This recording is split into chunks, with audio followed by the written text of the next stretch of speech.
We've been talking about Albert Pujols for the past 5 months religiously here on this show, and we're pumped up about 700, and all of a sudden it happens, and I didn't even get to see it because I'm too lazy, dumb, whatever you want to say, cheap to put it on Apple TV, and I didn't even get to see 700, and I'm kind of mad about it. Did you get to see it?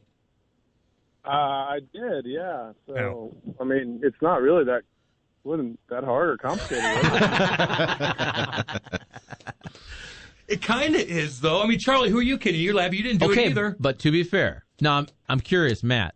Did you set it up just for this game, or was it already set up?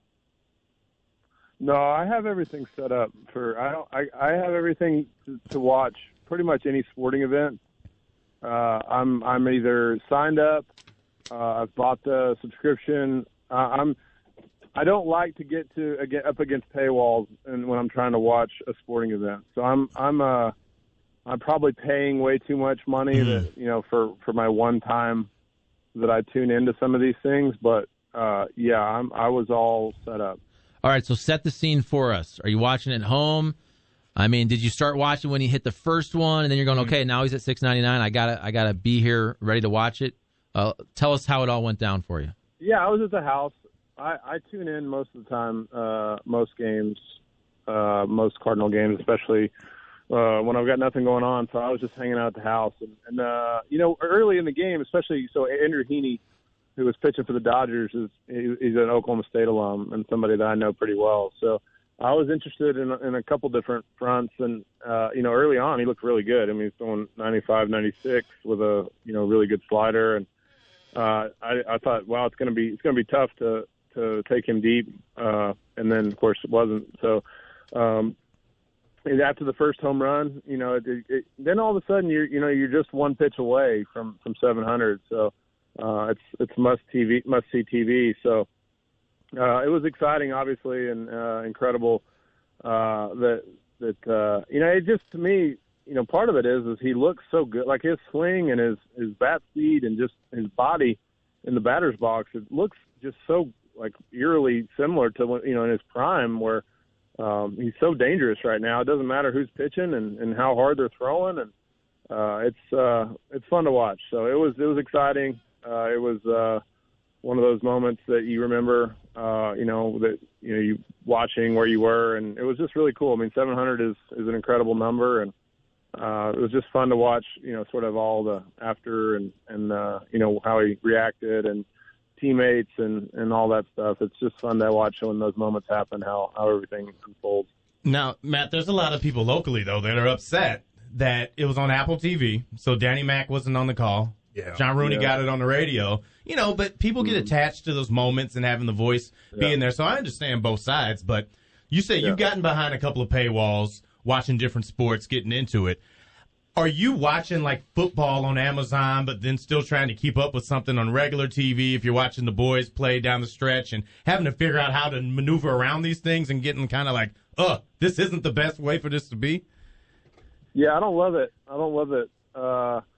You're right. It was always great when DirecTV was kind of, you had different channels and you could just go on DirecTV and you didn't have to stream and do all these different sign-ups. And I don't love it, the current situation. So, yeah, you're right. Like navigating, trying to watch two different things when you have to go through the app and then get out of the app. Yep. And, it's all dictated on whether you have good Wi-Fi and whether or not you have a good picture. And there's a lot of variables that didn't seem, we've come a long way, but we still have a lot of variables that decide whether or not we'll get a good game-watching situation. And, Matt, I think one of the great things about this Albert revival in his final year is maybe there's some younger baseball fans, and you have high school-age kids, you coach college kids. Even if you're a baseball fan, I'm wondering, because Albert was so great for, let's say, the first 15 years, and he fell off a little bit the last 5 years or so with the Angels. But I'm wondering if there's some baseball fans who didn't follow it really closely, but if you're 15, 16, 17 years old and you get to see Albert Pujols looking like the Albert we saw for so many years, and then maybe you look him up and you realize, oh, my God, this dude's numbers are crazy, and every week he's passing like a Stan Musial for something or a Babe Ruth. And I think the baseball world gets one last chance to appreciate the greatness of Albert. Yeah, I mean, I think it's definitely got those guys' attention, and that age. Obviously my boys know Albert and know the history, but I think from our college guys' standpoint, I definitely think that like this run at 700 has made them pay maybe a little bit closer attention to his greatness, and maybe years where maybe they weren't paying very much attention and younger, and so it's been cool to get a chance to see them appreciate all that he's been able to do in his career, and how great of that 10-year run where he was the greatest 10-year run in baseball history. And so just sort of the attention coming back around, and how well he's hitting, and all the coverage of it, I think has definitely been a cool way for maybe the younger audience to be reintroduced to how great Albert's career has been. Hey, this another guy having a great year is that Aaron Judge. I mean, every time you see that guy up in the plate, you're like, God, he's just a freak. Have you seen anybody that big that hits the ball that far? And if you do, like, who do you compare him to? No, in 17 when I went over there, and he'd had a little bit of time in 16, but I went over there in 17, and his locker was right next to mine, and I remember just kind of the first few days in spring training, thinking to myself, I mean, this is a unicorn. Like, this is not something that you've ever seen before. I mean, he's an incredibly good athlete. I mean, he's 6'7" and jacked out of his mind, and just an incredible guy. And so I remember watching him the first few months, and I remember telling my wife, I'm like, this is something I've never seen before. Like, this guy he's hitting balls in batting practice, and I wasn't necessarily up close and personal to the days when McGuire and some of the the shows that he was putting on in batting practice, and some of that time. But he was early on. I told my wife, I've never seen, like, he's like a video game character. Like, if you could draw up like the biggest, strongest, like, has the most pop with a fundamentally sound swing, and he hits balls in batting practice that nobody else does, and just the raw sort of natural gifts that he had, and then combine it with he wanted to learn, and he's gotten so much better. His swing's really, really fundamentally sound, and so the combination of all those things, I pictured something incredible happening, and not to say that I predicted this kind of season, but I knew even he hit 50 homers as a rookie, so he's I can't say enough good things about Aaron Judge. He is a better human than he is a baseball player, and he is one heck of a baseball player. Damn right. Well, that's awesome to hear. Because obviously the pressure's got to be crazy being in New York, chasing the people that he's chasing, and just everything he's got on his shoulders. So that's awesome to hear, that the type of guy he is and going through that. Damn right. Hey, a thing that I know is close to your heart is the Oklahoma State Cowboys. And I know it probably didn't hurt you this weekend to see the Sooners have a tough time with Kansas State. But now Oklahoma State's on top of the Big 12. How's it being down there, wheeling around that right now? Well, we had a bye week this week, so for Texas and OU to lose on the bye week, I mean, it's probably as good a bye week as you could get. I think as far as an Oklahoma State fan, I think they're all feeling pretty good on this Monday. But it gets serious on Saturday. Going to Baylor, they'll get a good test. I mean, they haven't played anybody yet that's very good. So the big first test is Saturday. So around here, I think people are cautiously optimistic. We've just, there's a bit of a history around here of getting your heart broken. And so I think people are enjoying the fact that OU and Texas lost, but at the same time, it's hard to get, too cocky with Baylor coming up, and you've got to. I think it's a good conference this year. I think there's a top to bottom. It's pretty competitive. So I think in general, being ranked in the top 10, you feel good. But at the same time, like I said, you got a big test on Saturday. Speaking of a history of heartbreak, I don't know if you caught the Mizzou football game, but that was an all-timer. And kind of along those lines, we were talking earlier about how when Mizzou goes to the SEC, you lost that game against Kansas. They're playing every once in a while in basketball, but it's not the same. You lost that great rivalry game, and I saw your boy Mike Gundy talking about down the road here, probably Bedlam going away maybe for football, at least for a couple years. That stinks to me. Yeah, I mean, it's one of those things where, every year, that's sort of a big event on the calendar, and in all sports, really.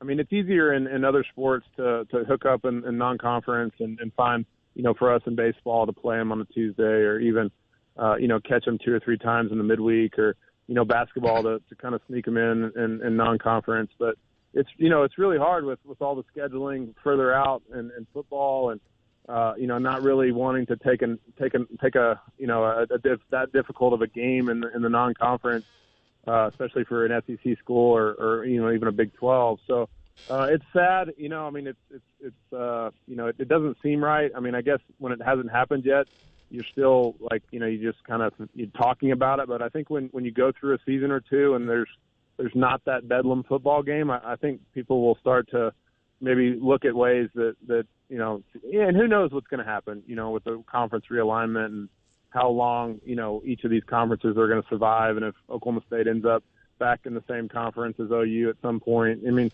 it's just, it's one of those things where, each school does what's best for them, and OU felt like it was best for them to move on to the SEC. And I'm sure they didn't think twice about the Bedlam game. So it's one of those things where, yeah, like I said, I think other sports will continue to find ways to work those games in. But, yeah, it looks like it's going to be a while in football. Hey, Matt, obviously the Cardinals had a little bit of a tough road trip out west, getting back out to Milwaukee to get things sort of home stretch here. Magic numbers getting close. We talked to you a lot about how guys are swinging and how they're going out after that. But I think that one of the big questions people have right now is when they look at the pitching staff and how that could be shaping up for a postseason run.